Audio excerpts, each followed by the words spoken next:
سلام تماشابینان گرامی، خلاصه خبرهای مهم 24 نوامبر تاجیکستان و منطقه را از پایگاه خبری بامداد برایتان پیشکش میکنیم. شروع میکنیم از یک نگاه کوتاه به سرخط خبر مهم روز. در این برنامه پرونده دلشاد کراسافچک و 13 مسلک او را به دادگاه عالی سپردند. همش را با درون زدند. سوبیدین قناعتوف از ارتوچ در اوکراین کشته شد. بازداشت 38 مهاجر در پی جنجال اویلوی مرد تاجیک با زن روسش. پیشنهاد 12 یادگاری تاریخی هتل قدیم به یونسکو. برخورد مرگبار اوپل با لند کروزر در جماعت کریم اسماعیلوف. و اکنون تفصیلات خبرها. پرونده جنایتی نسبت دلشاد سیدمرادوف یا دلشاد اسبه و 13 گمانبر شونده دیگر در ابوده و کشته شدن شورت اسمت اللهیف معاون رهبر اوریون بانک برای بررسی به دادگاه عالی تاجیکستان ارسال شده است. در این باره داستانی کل تاجیکستان در پاسخ کتبی به درخواست از پلیس خبر داد. این نهاد دلشاد سیدمرادوف را همچون رهبر گروه متشکل جنایتی نام برده گفته است او دستگیر شده است. پس از تفتیش پوره و خالصانه حالت کار، پرونده جنایتی نسبت به 14 نفر عیبدار شونده از جمله سیدمرادوف صحنه 18 نوامبر سال 2023 با تصدیق فکر عیبدار کنی برای مویتا بررسی نمودن به سود عالی جمهوری تاجیکستان ارسال کرده شد. آمده است در پاسخ داستانی کل با تکیه به سری تفتیشات از دادن هر گونه اطلاع درباره مضمون و نشانداد و دیگر معلومات نسبت دلشاد سیدمرادوف خودداری کرده گفته است که تا اعتبار قانونی پیدا کردن سند سودی افشای آن غیر امکان می باشد. دلشاد سیدمرادوف کارمند پیشین وزارت کارهای داخل بود. از رئاست تفتیشات پرونده های جنایتی مخصوصا مهم داستانی کل کشور که درخواست با امضای سردار آن ارسال شده است با تکیه به ماده 15 کودکس مرافعه جنایتی تاجیکستان گفتند هیچ کس تا اعتبار قانونی پیدا کردن حکم دادگاه در صادر کردن جنایت گناهکار حساب نمی شود. گفته است این نهاد در ادامه دادستانی کل با تکیه به این اساسها از دادن هر گونه معلومات در رابطه به این پرونده خودداری کرده است. قبلا نوار کوتاه بازپرسی دلشاد سیدمرادوف به زبان روسی و عکسایش که در دست دولانه داشت در شبکه‌های اجتماعی پیدا شد. بعدا یک منبع از پلیس از مقامات قدرتی گفت که دلشاد سیدمرادوف را در روسیه بازداشت و به دوشنبه آوردند. دلشاد سیدمرادوف امروز 13 نفر در ابوده و کشتار شورت اسمت اللهیف بانکدار تاجیک متهم می شود. داستانی کل خبر داده بود که گروه متشکل جنایتی روز 23 ایون سال 2023 شورت اسمت اللهیف را در مرکز پایتخت کشور ابوده در یک دهه نویه ورزو با استفاده از قوه جسمانی الکتروشوکر، افتافین و دیگر تجهیزات تحت شکنجه قرار داده به قتل رسانیدند. به قبل این نهاد جسد بانکدار را به دریای زرافشان پرتافتند که بعدا دریافت و توسط تشخیص دنکه دندانهایش شناخته شد. به عقیده مقامات تاجیک دلشاد سیدمرادوف پس از صادر کردن جنایت به روسیه فرار کرده است. امروز به او شریک دیگر جنایتی اکبر احمدوف هم به روسیه فرار کرده است. بعدا این نهاد گفت اکبر احمدوف در بازداشتگاه تاجیکستان است. از این بیشتر داستان کل کشور از بازداشت و استرداد یک نفر گمانبر دیگر در بودن قتل شورت اسمت اللهیف با نام بختاور سفروف 28 ساله از ترکیه خبر داده بود. ذکر کردن به مورد است که قبلا رستم اشرف یک شهروند تاجیکستان که در بودن و کشتار شورت اسمت اللهیف گمانبر میشد در فرودگاه کشنیوف مولدووا یک مرزبان و یک افسر امنیت را هدف تیر قرار داده چند نفر را زخمی کرد و در جریان عملیات بی‌ضررگردانی زخمی شد و در بیمارخانه درگذشت. یادآور می‌شویم که مقامات قدرتی تاجیکستان برای بازداشت اسمت اللهیف با همتایان خود در روسیه واخورده و گفت و شنیدها داشتند. حتی رمضان رحیم‌زاده وزیر کارهای داخلی کشور ضمن ملاقات خود با همتای روسش مسئله بازداشت دلشاد سیدمرادوف را بررسی نموده بود. همچنین مقامات برای همکاری در بازداشت دلشاد سیدمرادوف مکافات پولی وعده کرده بودند. در پی مناقشه اویلوی یک مرد 31 ساله شهروند تاجیکستان با همسر روسش در شهر بلبان و ولایت کلوگ روسیه و همسرش را 3 ضرب کورد زدن او مقامات حفظ حقوق این منطقه روز 23 نوامبر سال 2023 به جای کار آن مرد تاجیک آمده 38 مهاجر دیگر را دستگیر کرده با خود بردند. رئیس تفتیشات ولایت کلوگ میگوید که کوفتکوب در جای کار مرد دستگیر شده بخشی از عملهای تفتیشاتی بوده از جانب مفتشان این نهاد و با کمک دیگر نهادهای حفظ حقوق با مقصد جمع‌آوری دلیل‌ها صورت گرفته است. این نهاد میگوید 38 مهاجر همکار مرد تاجیک دستگیر شده را جهت تفتیش تا کجا قانونی بودن بود و باش آنها بردند، اما معلوم نیست که تا کجا قانونی بودن یا نبودن بود و باش این 38 مهاجر و درست بودن یا نبودن حجت‌های آنها چه ربطی به جنجال اولیوی آن یک مرد با زنش دارد و تفتیش حجت‌های این مهاجران چه کمک به تفتیش این پرونده رسانیدن میتوانند. ریاست تفتیشات ولایت کلوگا در اطلاعیش گفت شهروند تاجیکستان بر اساس ماده 3 قسم 3 و کودکس 105 قسم 1 کودکس جنایتی روسیه با مقصد کشتن همسرش عیبدار می شود. خود این مرد تاجیک و او نزدیکان و ادوکات او برای شرح قضیه دسترس نیستند، ولی بنا به فرضیه تفتیشات که این مرد همراه زن و 3 فرزندش در یک منزل در شهر بالابان و ولایت کلوگا زندگی میکرد، در جریان مناقشه اولیوی به قسمت شکم و قفس سینه همسرش 4 ضربه کور زده است. سبب مناقشه زن و شوهر که با چنین عاقبت خونین آورد گفته نشده است، ولی زن را با جراحت‌های وزن جسمانی به بیمارستان بردند و تنها کمک سری وقتی طبیبان سبب شده است که او از مرگ نجات بیابد. شوهر را بلافاصله بعد این مناقشه دستگیر کردند تا انجام تفتیش به حبس گرفتند. رسانه‌های محلی خبر دادند که همسر این مهاجر تاجیک روس بوده است.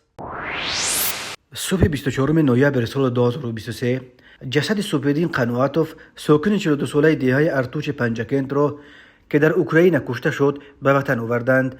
جنازه این پدر 4 فرزند را برای دفن به زادگاهش ارتوش بردند و دوام روز 24 نوامبر به خاک سپاریدند. یکی از نزدیکان سوپیدین قنواتوف به رادیوی آزادی گفت که او شهروند روسیه داشت و 20 سال اخیر همراه با خانواده‌اش در روسیه کار و زندگی میکرد.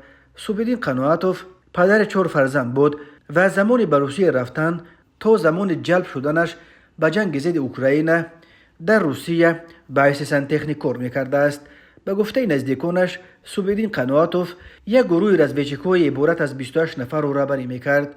او و دیگر اعضای گروهش روز 3 نوامبر سال 2023 در نتیجه حمله هواپیمای بی‌سرنشین یا درون در حدود ولایت خارکوف کشته شدند. در روزهای آخر این علاقه دومین مورد در اوکراین کشته شدن زادگان تاجیکستان است. نظرالله جنایدوف ساکن 43 ساله نویه عبدالرحمن جامی ولایت ختلون تاجیکستان که در روسیه تاکسی میراند و 4 ماه پیش با دعوتنامه از طریق کمیساریات حربی به صف ارتش روسیه جلب شده بود، روز 2 نوامبر سال 2023 در حدود ولایت دونیتسک یک جبهه اساسی جنگ روسیه به ضد اوکراین کشته شد. جسد او را علاقه به نزدیکانش در مسکو سپاریدند و خویشاوندانش حالا در پی تهیه سندها برای انتقال جسد او به تاجیکستان میباشند. روسیه 24 فوریه سال 2022 با بهانه گویا حمایت از اهالی روزبان دنباس به اوکراین حمله کرد.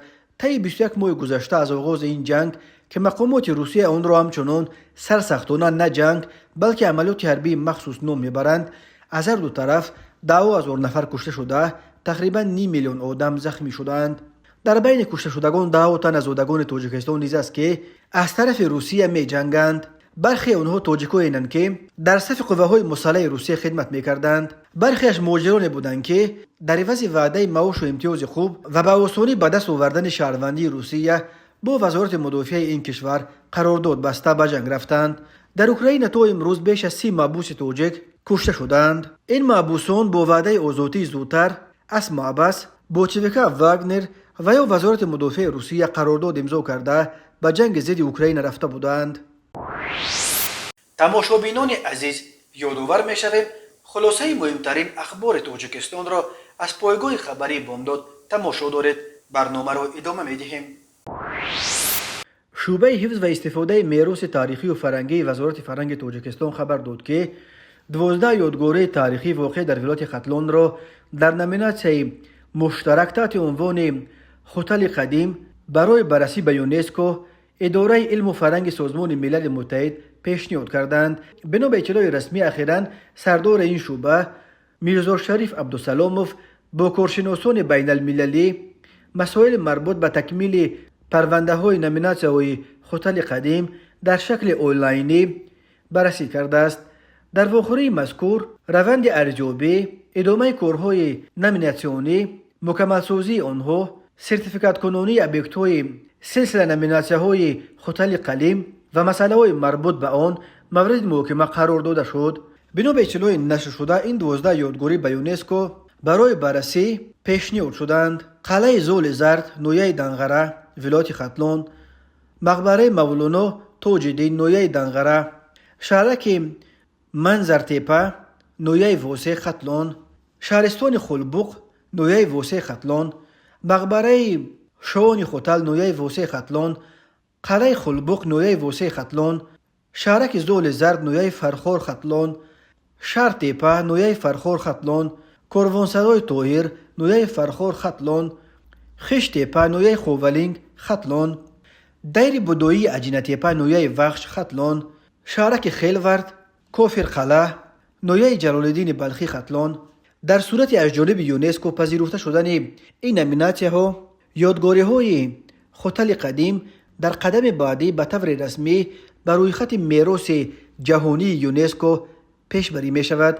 متاسفانه در نتیجه تقسیمات مرزی و حدودی سالهای 20 عصر گذشته بسیاری از شهرهای باستانی تاجیکا با همه یادگاری های تاریخیش در دست کشورهای دیگر ماندند. فعلا از جمهوری تاجیکستان تنها یادگاری های باستانی سرزم و باغ ملی بر روی خط اساسی یونسکو وارد کرده شده. 13 یادگاری های تاریخی و فرهنگی درجه جمهوریوی، پنجکент قدیم، شهرک بنجگات، شهر ایسار، شهرک الینیتی تخت سنگین، مدرسه خواجه مشهد، دیر بدویی اجینه تپه، شهر عصرموینگی خلبوق، قلعه یمچون و سلسله یادگاری های وادی وخان، مجمع معماری شیخ مصلح الدین، قلعه باستانی خوجند، تصویرهای روی سنگی نویه اشت، مدرسه میر رجب دادخواه و مدرسه اویم توسط برنامه های شورای بزرگ ابریشم بر روی خط پیشکی یونسکو وارد گردیدند. همچنین 4 مکان باستانی تصویرهای روی سنگی تاجیکستان، تصویرهای روی سنگی اخچ قلعه و غارهای شختی نویه مرغاب، لنگر نویه اشکوشم، سوی سبق نویه مشچو به سلسله جایزه تصویرهای روی سنگی آسیای مرکزی شامل کرده شدند. مرکز مطبوعات وزارت کارهای داخلی تاجیکستان درباره باز یک صدمه مرگاور خبر داد. برخورد اوپل با جیپ لندکروزر در کنار شهر وحدت باعث مرگ راننده اوپل شده. راننده جیپ مجروح شده است. هر دو راننده جوان بودند. راننده اوپل همگی 27 سال داشته، راننده جیپ 31 سال دارد. بنا به اطلاع این وزارت صبح 23 نوامبر سال 2023 تقریبا ساعت 9:03 دقیقه راننده ماشین تمغه اوپل سیدوف محمد جان سال تولدش 1996 ساکن نویه واسه هنگام حرکت از سمت شهر دوشنبه به سمت شهر نورک در حدود جماعت دیهات کریم اسماعیلوف در کنار شهر وحدت رعایت قاعده های حرکت رو تامین نکرده با ماشین جیپ تمغه تویوتا لندکروزر تحت اداره فیضالیف علیشیر سال تولدش 1992 ساکن شهر دوشنبه برخورده است. در نتیجه برخورد راننده اوپل سیدوف محمد جان جراحت‌های وزنی جسمانی برداشته در جای حادثه به هلاکت رسیده است. راننده جیپ فیضالیف علیشیر در این صدمه جراحت جسمانی برداشته است. تفصیلات دیگر حادثه نشر نشده است. وزارت کارهای داخلی گفت تفتیش این صدمه ادامه دارد. راههای تاجیکستان از لحاظ صدمه‌های مرگاورش پرخطر دانسته می‌شوند. هر سال بر اثر صدمه‌ها در راههای تاجیکستان تا 400 نفر به هلاکت رسیده، بیش از 1200 تن دیگر معیوب می‌شوند. مرکز مطبوعات وزارت کارهای داخلی تاجیکستان روز 24 نوامبر سال 2023 از آشکار شدن 3 حالت دزدی در شهر گلستان و نویه‌های خوولینگ و دوستی خبر داد. از جمله به شعبه وزارت کارهای داخلی شهر گلستان با عریضه مرد 54 ساله ساکن شهر مذکور مراجعت نموده است که شب 21 به 22 نوامبر سال 2023 تقریبا ساعت 01:00 دقیقه شخصان نامعلوم به طریق پنهانی به مغازه‌اش در آمده از آنجا 1300 سومونی، 12000 روبل روسی و 2 تلفن موبیلی تمغه سامسونگ را دزدیده از جای حادثه غیب زدند. ضرر رسانده شده در عموم 5370 سومونی را تشکیل داده است. در نتیجه گذراندن چاره‌بینی فوری و جستجویی از جانب کارمندان میلیسیا، مرد 32 ساله ساکن نویه باباجان غفوروف که پیش با ماده 237 قسم 1 و 339 قسم 2 کودکس جنایتی جمهوری تاجیکستان صادر شده است با گمان صادر نمودن جنایت دزدی دستگیر کرده شد. این چنین به شعبه وزارت کارهای داخله در نویه خوولینگ عریضه مرد 63 ساله ساکن همین نویه وارد گردیده است که اولای ماه سپتامبر سال 2023 شخصان نامعلوم به طریق پنهانی از چراگاه دیهشان 500 چاروای کلان شاخدار را دزدیده از جای حادثه غیب زدند. ضرر رسانده شده 40,000 سامانی را تشکیل می‌دهد. هنگام گذراندن چاره‌بینی اپراتیو جستجویی از جانب کارمندان میلیتیا مرد 28 ساله ساکن نویه بلجوان که پیش با ماده 245 قسم 2 کودکس جنایتی جمهوری تاجیکستان صادر شده است همچون گمانبر در صادر نمودن جنایت دزدی دستگیر کرده شد. همین طریق به شعبه وزارت کارهای داخله در نویه دوستی با عریضه مرد 30 ساله ساکن نویه مذکور مراجعت نموده است که شب 20 به 21 نوامبر سال 2023 تخمین ساعت 01:00 دقیقه شخصان نامعلوم با طریق پنهانی از زمین‌های خوجگی دیقونیش یک سر چاروای کلان شاخدار را دزدیده از جای حادثه غیب زده است. ضرر رسانده شده 13,000 سامانی را تشکیل می‌دهد. در نتیجه گذراندن چاره‌بینی‌های فوری و جستجویی از جانب کارمندان میلیتیا مرد 28 ساله ساکن امین نویه با گمان صادر نمودن جنایت دزدی دستگیر کرده شد. اوید به این حادثه و تفتیشات ادامه دارد. تماشابینان عزیز و گرامی، این بود مرور به خلاصه چند خبر مهم امروز تاجیکستان. خبر و گزارش‌های بیشتر از تاجیکستان و درباره تاجیکستان و اطراف آن را در سامانه پایگاه خبری بامداد در این نشانه پیگیری نمایید: www.bamdad.com. خوش باشید.